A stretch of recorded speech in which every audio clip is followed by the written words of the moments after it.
조선 후기 한양에서 멀지 않은 작은 고을에 서책을 베껴 생계를 잇던 선비가 살고 있었다. 이름은 이도현이었다. 그는 가난했지만 마음씨가 곱고 성실한 인물로 고을 사람들 사이에서도 평판이 좋았다. 그의 곁에는 병약한 아내 연화가 있었다. 연화는 몸이 약해 늘 기침을 했고 겨울만 되면 자리에 누워 일어나지 못했다. 도현은 밤마다 등불 아래에서 그를 베끼며 아내의 약값을 마련했다. 여보, 오늘은 좀 괜찮아? 응, 당신 덕분에 연화는 늘 미소를 지었지만 그 미소 뒤에는 죽음이 서서히 다가오고 있었다. 그해 겨울, 눈이 유난히 많이 내리던 날 밤, 연화는 갑자기 숨을 제대로 쉬지 못했다. 도현은 의원을 부르러 뛰쳐나갔지만 의원이 도착했을 때는 이미 늦었다. 이미 맥이 끊어졌습니다. 도현은 그 자리에 주저앉았다. 방 안에는 식어가는 아내의 손만 남아 있었다. 며칠 뒤 연화는 뒷산 공동묘지에 묻혔다. 도현은 매일같이 무덤을 찾았다. 연화야. 나 혼자 어떻게 살아? 대답은 바람소리뿐이었다. 아내가 죽은 지 사흘째 되던 밤, 도현은 평소처럼 등불을 켜고 책을 베끼고 있었다. 그때 문 밖에서 아주 익숙한 소리가 들렸다. 도현, 나야. 도현의 손이 멈췄다. 그 목소리는 분명 연화였다. 여보. 문을 열자 거기에는 살아있을 때 모습 그대로의 연화가 서 있었다. 하얀 저고리, 단정한 머리하지만 얼굴은 이상할 정도로 창백했다. 당신, 나 너무 추워. 도현은 아무 생각 없이 아내를 끌어안았다. 그 순간 연화의 몸은 얼음처럼 차가웠다. 왜 이렇게 차가워? 연화는 아무 말 없이 웃기만 했다. 그날 밤 연화는 도현 옆에서 잠을 잤다. 그리고 새벽이 되자 연화는 흔적도 없이 사라졌다. 그날 이후로 연화는 매일 밤 찾아왔다. 낮에는 무덤에 있고 밤에는 도현의 방에 있었다. 연화는 말수가 적었다. 항상 이렇게 말했다. 나 혼자 무서워, 같이 있어줘. 도현은 처음엔 꿈이라 생각했다 하지만 팔에 남은 차가운 감촉, 이불에 남은 눅눅한 냄새는 현실이었다. 도현의 얼굴은 점점 창백해졌다. 기침이 나오고 몸이 급격히 말라갔다. 이웃들이 말했다. 선비님, 요즘 얼굴이 왜 저렇게 됐소? 무슨 병이라도 걸린 거 아니오? 도현은 아무 말도 하지 못했다. 그는 이미 알고 있었다. 아내는 이 세상 사람이 아니라는 걸. 결국 도현은 무당을 찾아갔다. 무당은 도현의 얼굴을 보자마자 소리쳤다. 사람 기운이 아닙니다. 이미 반쯤 저승에 발을 들였어요. 도현은 모든 이야기를 털어놓았다. 무당은 한숨을 쉬며 말했다. 그건 아내가 아닙니다. 미련이 남은 귀신이 당신 기운을 빨아먹는 겁니다. 하지만 얼굴도 목소리도 똑같습니다. 귀신은 가장 그리운 모습으로 나타나는 법이지요. 무당은 부적을 건네며 말했다. 오늘 밤 절대 문을 열어주지 마세요. 아무리 아내 목소리가 나도요. 그날 밤 문 밖에서 익숙한 소리가 들렸다. 도현, 나야. 문 좀 열어줘. 도현은 이불 속에서 이를 악물었다. 여보, 나 너무 아파. 같이 있어줘. 문을 두드리는 소리, 긁는 소리. 마치 손톱으로 나무를 파내는 듯한 소리. 도현. 나 혼자 무서워, 제발. 그 순간 목소리가 갑자기 변했다. 열어버려. 여자의 목소리가 아니었다. 낮고 갈라진 정체 모를 소리였다. 문이 흔들렸다. 부적이 스스로 타들어갔다. 그리고 문이 열렸다. 문 앞에 서 있는 것은 더 이상 연화가 아니었다. 얼굴은 썩어 있었고 눈은 텅 비어 검은 구멍만 남아 있었다. 입은 귀까지 찢어진 채 웃고 있었다. 당신 덕분에 곧 같이 갈 수 있어. 그 순간 무당의 말이 떠올랐다. 귀신은 절대 스스로 떠나지 않는다. 살아있는 쪽이 죽어야 끝난다. 도현은 마지막 힘으로 부적을 불태우며 외쳤다. 연화야, 제발 편히 가. 불길이 방 안을 덮쳤고 귀신은 비명을 지르며 사라졌다. 다음 날 아침 도현은 기적처럼 살아있었다 하지만 머리는 하얗게 새어 있었고 눈빛은 완전히 달라져 있었다. 그는 그날 이후 평생 혼자 살았다. 그리고 밤이 되면 절대 등불을 끄지 않았다. 사람들이 물으면 이렇게 말했다. 어둠 속에서는 사랑하는 얼굴로 오는 것들이 제일 무섭소. 조선에는 이런 말이 전해진다. 사람보다 무서운 건 귀신이 아니라 귀신보다 무서운 건 미련이다. 사랑하는 사람이 죽은 뒤 다시 찾아온다면 그 문을 열 수 있겠는가? 조선 후기 한양에서 멀지 않은 작은 고을, 청풍현. 이 고을에는 이상한 소문이 하나 돌고 있었다. 요즘 밤마다 사또가 돌아다닌다더라.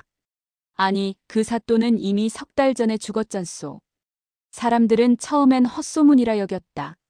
하지만 밤마다 관아 근처에서 들려오는 발소리, 그리고 누군가 부르는 듯한 낮고 쉰 목소리.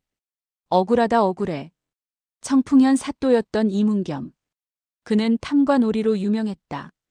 백성들의 세금을 2배로 걷고 곡식을 빼돌려 자기 집 창고에 쌓아두었다. 그러던 어느 날 이문겸은 갑자기 병을 얻어 급사한다. 의원은 이렇게 말했다. 사또께서는 심장이 멎었습니다. 스트레스와 과로가 원인인 듯합니다. 하지만 백성들은 속으로 중얼거렸다. 벌받아 죽은 거지. 천벌이 따로 있나.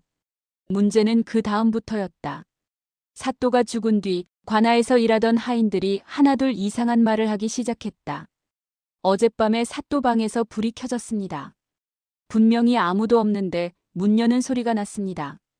거울에 사람 그림자가 비쳤습니다. 처음엔 겁먹은 하인들이 거짓말하는 줄 알았다. 하지만 3번째 밤 일이 벌어진다. 관아를 지키던 포졸 최돌쇠가 새벽에 혼절한 채 발견된다. 사람들이 깨우자 그는 얼굴이 하얗게 질린 채 말했다. 사또가 나를 불렀소. 피투성이 얼굴로 억울하다고. 그날 이후로 청풍현에는 아무도 밤에 돌아다니지 않았다. 문을 닫고 불을 끄고 이불 속에서 숨소리조차 죽였다. 그런데 이상하게도 사또의 혼령은 매번 같은 사람에게만 나타났다. 바로 전 아전 박서방이었다. 박서방은 생전에 사또의 장부를 관리하던 인물. 사또가 얼마를 빼돌렸는지, 누구에게 뇌물을 받았는지 모든 기록을 알고 있던 사람이었다. 어느 날 밤 박서방은 꿈속에서 사또를 만난다. 사또는 온몸이 썩은 채로 서 있었다. 박서방, 내가 억울하게 죽었다. 진짜 범인이 따로 있다. 박서방은 떨리는 목소리로 묻는다.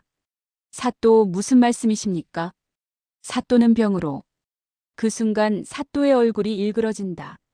아니다. 나는 독을 먹고 죽었다. 누군가 내 약에 독을 탔다. 박서방은 잠에서 벌떡 깬다. 온몸이 땀으로 흠뻑 젖어 있었다. 하지만 그날 이후 박서방의 몸에도 이상이 생긴다.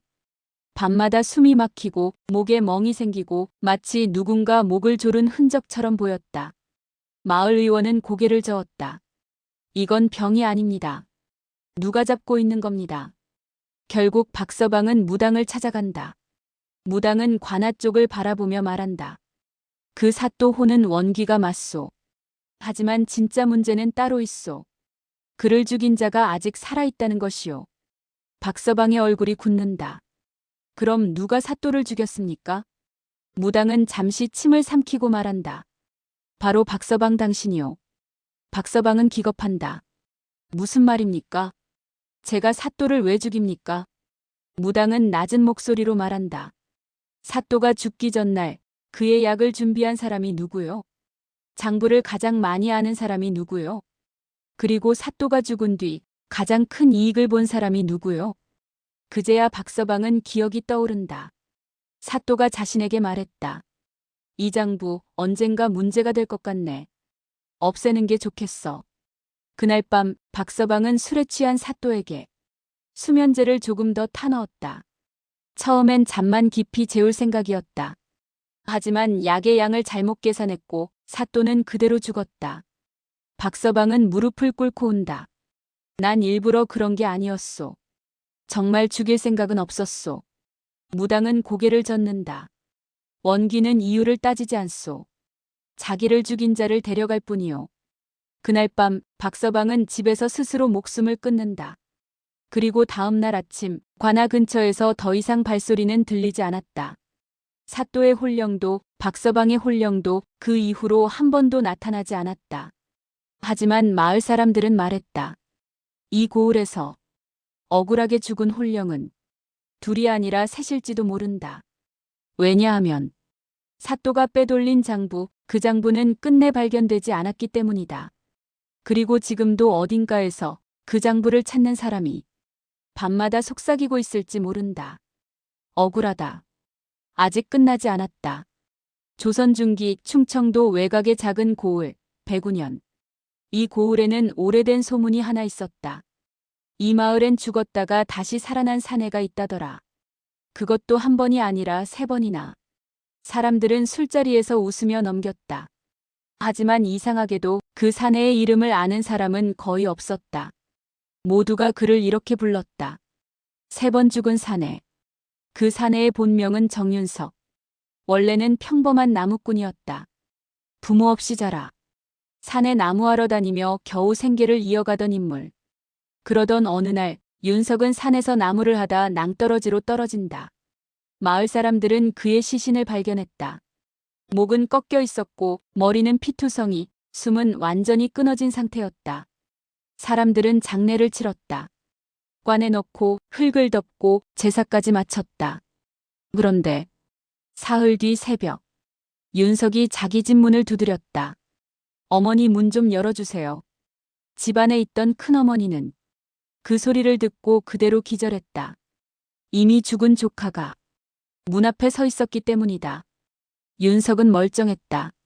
상처도 없고 피도 없고 숨도 정상. 마을은 발칵 뒤집혔다. 귀신이다. 시체가 살아났다. 산신령이 살려줬다. 윤석은 기억이 흐릿하다고 했다. 산에서 떨어진 기억까진 나는데 그 다음은 아무것도 기억이 안 납니다. 하지만 그게 끝이 아니었다. 1년 뒤 윤석은 이번엔 강에 빠져 죽는다. 장마철 통나무를 옮기다 미끄러져 급류에 휩쓸렸다. 사흘 동안 시신이 안 나왔고 나흘째에 하류에서 발견됐다. 몸은 이미 부풀어 있었고 얼굴은 알아보기 힘들 정도였다. 이번엔 모두가 확신했다. 이번엔 진짜다. 아무리 해도 못 산다. 또 장례를 치렀다. 또 관에 넣었다. 또 땅에 묻었다. 그런데 이번엔 이틀 뒤 밤 마을 우물가에서 누군가 물을 깃는 소리가 들렸다. 철컥철컥. 사람이 나가보니 거기엔 젖은 옷을 입은 윤석이 서 있었다. 사람들은 더 이상 말을 못했다. 사람이 2번 살아날 수 있나? 이건 사람이 아니다. 이미 저건 사람이 아니라 귀물이다. 윤석은 이번에도 말했다. 기억이 없습니다. 물에 빠진 다음은 아무것도. 마을 사람들은 윤석을 피하기 시작했다. 아이들은 돌을 던졌고 어른들은 수군거렸다. 저놈 근처 가면 재수 없어진다. 죽을 운명을 억지로 붙잡은 놈이다.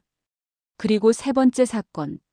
윤석은 어느 날 마을 뒷산에서 목을 맨 채 발견된다.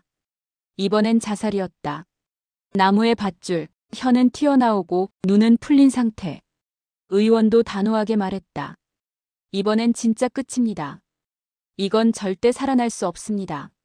사람들은 오히려 안도했다. 이제야 끝났구나. 이제 저 불길한 것도 사라지겠지. 그렇게 또 장례. 3번째 관. 3번째 무덤. 그날 밤 마을에 비가 내렸다. 천둥이 치고 번개가 산을 갈랐다. 그리고 새벽 누군가 관을 두드리는 소리가 들렸다. 쿵쿵쿵. 포졸들이 달려가 무덤을 파보니 관 안은 비어 있었다. 그리고 그날 아침 윤석은 관 앞에 앉아 있었다. 멀쩡한 얼굴로. 이쯤 되자 사람들은 공포에 질렸다. 저건 사람이 아니다. 저건 죽음에서 도망친 괴물이다. 3번 죽고 살아난 건 저승사자가 놓친 거다.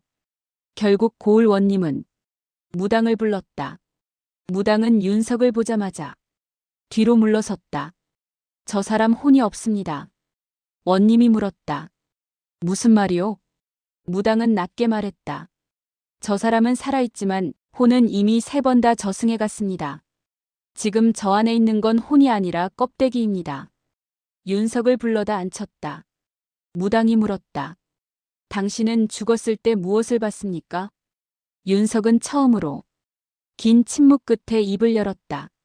사람들이 서 있었습니다. 얼굴이 없는 사람들이. 그리고 그들이 말했습니다. 아직 내 자리가 비어 있다. 돌아가라. 돌아가지 않으면 대신 무언가를 놓고 가라. 무당의 얼굴이 굳었다. 당신은 그때마다 무엇을 놓고 왔습니까? 윤석은 조용히 말했다. 처음엔 기억, 두 번째는 감정, 세 번째는 잠시 침묵, 혼. 그날 이후 윤석은 말수가 급격히 줄었다. 웃지도 않고 울지도 않고 아무 감정도 없었다. 밥은 먹지만 맛을 못 느끼고 사람을 보아도 반응이 없었다. 마치 살아있는 시체처럼. 그리고 어느 날 윤석은 아무 말 없이 산으로 들어갔다. 이번엔 시신조차 발견되지 않았다. 마을 노인들은 이렇게 말했다. 3번 죽고 살아난 사람은 4번째는 돌아오지 않는다. 왜냐하면 돌아올 혼이 남아있지 않기 때문이다. 지금도 105년 사람들은 믿는다. 밤에 산에서 바람소리가 들리면 그건 윤석이 아니라 아직 자리를 기다리고 있는 저승의 것들이 이 세상을 바라보는 소리라고. 다음은 누구 차례냐?